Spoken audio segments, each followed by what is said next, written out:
जय हिंद। आप सभी का स्वागत है फैक्ट क्लिकर के इस सेशन पे। मैं दिव्यांशु पांडे और आप सभी देख रहे हो कि मिडिल ईस्ट में गर्माहट लगातार बढ़ती जा रही है। ये कोई गर्मी की गर्माहट नहीं बल्कि बॉम्ब की गर्माहट है, क्योंकि अमेरिका के B-2 बॉम्बर के द्वारा ईरान की टोटल 3 इंपॉर्टेंट न्यूक्लियर फैसिलिटीज को पूरी तरीके से बर्बाद कर दिया गया है। और हम जानते हैं कि इजराइल ईरान वॉर 2023 से ही चल रहा है, क्योंकि ईरान के द्वारा इनके प्रॉक्सीज का यूज करके, जिसमें हिजबुल्लाह, लेबनान, हूतीज, हमास थे, इजराइल के ऊपर काफी हमला किया गया था।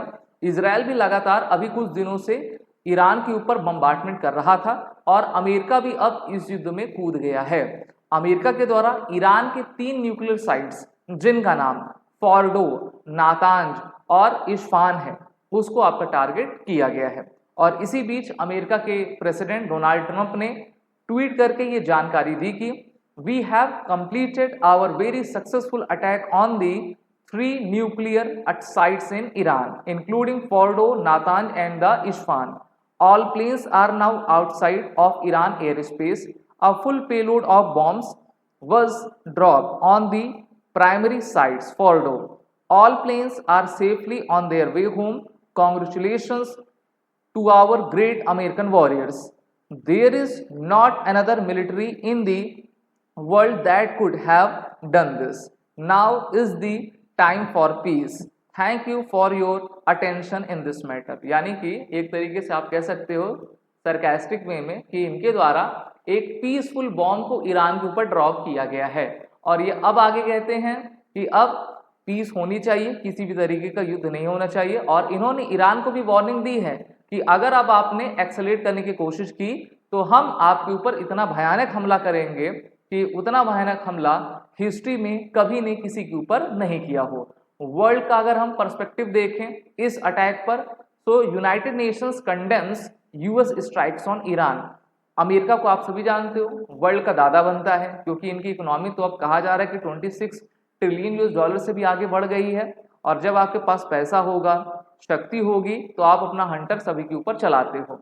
मिडिल ईस्ट में अगर हम अमेरिका को देखें तो अमेरिका नहीं चाहता कि मिडिल ईस्ट में ईरान, सऊदी या फिर किसी अन्य देश के पास न्यूक्लियर हथियार आए। और अगर आप मिडिल ईस्ट में देखोगे, एशिया में आपका इजराइल आता है, इजराइल के पास न्यूक्लियर बॉम्ब है। और अभी जो है सिपरी की रिपोर्ट भी आई थी कि इजराइल जो है अपने न्यूक्लियर बॉम्ब्स को मॉडर्नाइज करता जा रहा है। तो इजराइल भी नहीं चाहेगा कि ईरान के ऊपर जो है, ईरान के पास इस प्रकार के न्यूक्लियर हथियार आए। और ये कहा गया है कि US drops never before used GBU-57 bunker buster bombs on Iran nuclear sites. और अब तो ये टारगेट अल खमेनी को भी कर रहे हैं, अमेरिका भी कर रहा है और इजराइल भी कर रहा है। और दोनों ने वार्निंग दी हुई है कि अल खमेनी, हम आपकी लोकेशन को जानते हैं और जब तक तुम हो तब तक ईरान के लोगों को तुम चैन से नहीं जीने दोगे और वहां पर मुल्ला प्रशासन काबिज करे रहोगे। मैं आपको ये भी बता दूं कि जो ईरान के लोग हैं, अल खमैनी और उनकी सरकार से काफ़ी परेशान हैं।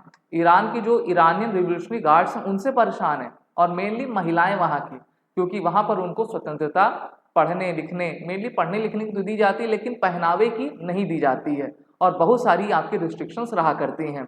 जब वॉर रूम में ये प्लानिंग हो रही थी और B-2 बॉम्बर जहाज जा रहे थे, तो उसका पूरा लाइव कवरेज जो है अमेरिकन प्रेसिडेंट और American vice president JD Vance के द्वारा देखा जा रहा था। क्योंकि आप जानते हो जब भी इतना बड़ा अटैक होता है तो सभी राष्ट्राध्यक्ष लगातार इसकी मॉनिटरिंग करते रहते हैं कि कहीं कोई गड़बड़ ना हो जाए। और यहाँ पर 2 इमेजेस हैं, ऊपर आप देख सकते हो प्रधानमंत्री नरेंद्र मोदी और भारतीय वायुसेना के चीफ अमरप्रीत सिंह हैं। ऑपरेशन सिंदूर जब हो रहा था तब वो पूरी लाइव कवरेज देख रहे थे। इसी तरीके से अमेरिका के प्रेसिडेंट और उनके वाइस प्रेसिडेंट लाइव कवरेज को मॉनिटर कर रहे थे। अब अमेरिका ने कौन कौन से बॉम्ब को यूज किया और किस तरीके से इस पर हमला किया, तो देखिए 30 Tomahawk missile hits Natanz and Isfahan, total 6 GBU-57 bunker bluster pattern Fordo, all 3 nuclear sites destroyed in precision raid by the US Air Force। तो 2-3 अलग अलग मिसाइल का यूज करके अमेरिका के द्वारा ध्वस्त किया गया। अब बंकर बस्टर बॉम्ब क्या होते हैं, यहाँ पर आप इमेज में देख पा रहे हो कि जो ग्राउंड होता है, ग्राउंड के अगर आप 20, 30, 40, 50 फीट चाहे जितना आप गड्ढा करे रहो ना, उसके अंदर जाके ये फिर एक्सप्लोड होता है। तो ये काफी खतरनाक बॉम्ब है और इस बॉम्ब को सिर्फ और सिर्फ B-2 बॉम्बर एयरक्राफ्ट से ही फेंका जा सकता है, यानी कि आप इससे हमला कर सकते हो। ठीक है, तो काफी खतरनाक बॉम्ब है और जहां पे भी ये जाता है तो काफी बड़ी मात्रा में डिस्ट्रक्शन करता है। इसके नोजल पॉइंट में लेजर सेंसर्स रहते हैं। इसका वेट लगभग 13,000 किलोग्राम का रहता है और रिएक्टेबल गाइडेंस फिन्स इसके आपके साउथ में यानी कि इसके पोल में आपकी लगी रहती है और B-2 स्पिरिट स्टील बॉम्बर से इसको फायर किया जाता है। इस एयरक्राफ्ट को घोस्ट ऑफ द स्काईज कहते हैं, यानी कि अगर आपको ये दिख रहा है तब आप सेफ हो, लेकिन अगर आपको ये नहीं दिख रहा है तो आप सेफ नहीं हो। काफी तेज स्पीड होती है, ये सुपरसोनिक स्पीड से ये चलता है और बेहतरीन तरीके से दुश्मन के ऊपर छिपकर हमला करता है। न्यूक्लियर बॉम्ब को भी ड्रॉप करने की कैपेबिलिटी इस प्रकार के एयरक्राफ्ट में रहा करती है। रशिया ने भी 290 टाइप के इस प्रकार के बॉम्बर्स बनाए हुए हैं। अगर आप भारत की बात करोगे तो भारत के पास अभी इस प्रकार का कोई भी बॉम्बर नहीं है। तो ये शतरंज की बिसात है जहां पर मोहरे हैं और कुछ लोग जो है चला रहे हैं इसको। ईरान की जो एक हम कह सकते हैं कि मानसिकता है कि विश्व में हम किसी भी एक भी यहूदी को नहीं रहने देंगे, और दूसरा अमेरिका को दुश्मन मानना। तो डोनाल्ड ट्रंप ने अपने ट्वीट पे कहा था कि ईरान के द्वारा अमेरिकन लोगों को दुश्मन माना जाता है, इस कारण से अब हम इनको नहीं छोड़ेंगे और इनके ऊपर हमला करेंगे। वहीं पर इजराइल ने कहा है, ये तो वही बात हो गई कि अब हमको अपनी जान बचानी है और जान बचाने के लिए अगर हमको दूसरों की जान लेनी पड़े तो हम उसको लेंगे। तो यहाँ पर आप देख सकते हो कि दो इमेजेस हैं, सोशल मीडिया पर काफी वायरल हैं। डोनाल्ड ट्रंप साइन कर रहे हैं फॉर्डो इज गॉन और मोदी जी क्या कर रहे हैं, Kirana Hills is gone. Kirana Hills कहाँ पर है, पाकिस्तान में है। और हम सभी जानते हैं, पूरा विश्व जानते हैं कि भारत ने किराना हिल्स को निशाना बनाया था जहां पर पाकिस्तान की न्यूक्लियर फैसिलिटी है। और आप सभी जानते हो कि पाकिस्तान को जो न्यूक्लियर बॉम्ब्स दिए गए हैं वो अमेरिका के ही न्यूक्लियर बॉम्ब्स हैं, क्योंकि पाकिस्तान की इतनी क्षमता नहीं है कि वो न्यूक्लियर बॉम्ब्स को आपका बना ले।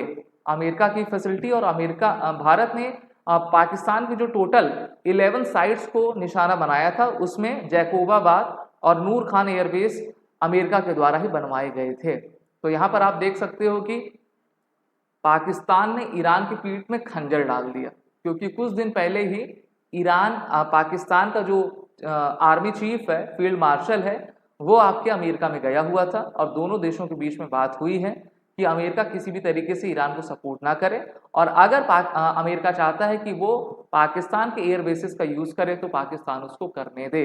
और once a legend said, trust a रांड बिफोर यू ट्रस्ट पाकिस्तान। बिल्कुल ना, पाकिस्तान रांड से भी खराब रहता है। तो अब भविष्य बताएगा कि 2026 का Nobel peace prize Donald Trump को मिलेगा कि नहीं मिलेगा, लेकिन अब ये ईरान के ऊपर पूरा है कि ईरान किस तरीके से इजराइल और अमेरिका को जवाब देता है। और अगर ईरान ने अमेरिका की किसी भी फैसिलिटी को निशाना बनाया तो अमेरिका अब की बार काफी तेजी से प्रहार करेगा। ये युद्ध कब रुकेगा कोई नहीं जानता।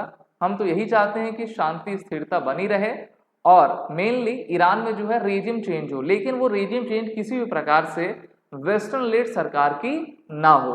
वीडियो अगर आपको अच्छी लगी हो तो इसको लाइक करें, शेयर करें और अगर आपके जो भी थॉट्स हैं आप मुझे बताएं। जय हिंद।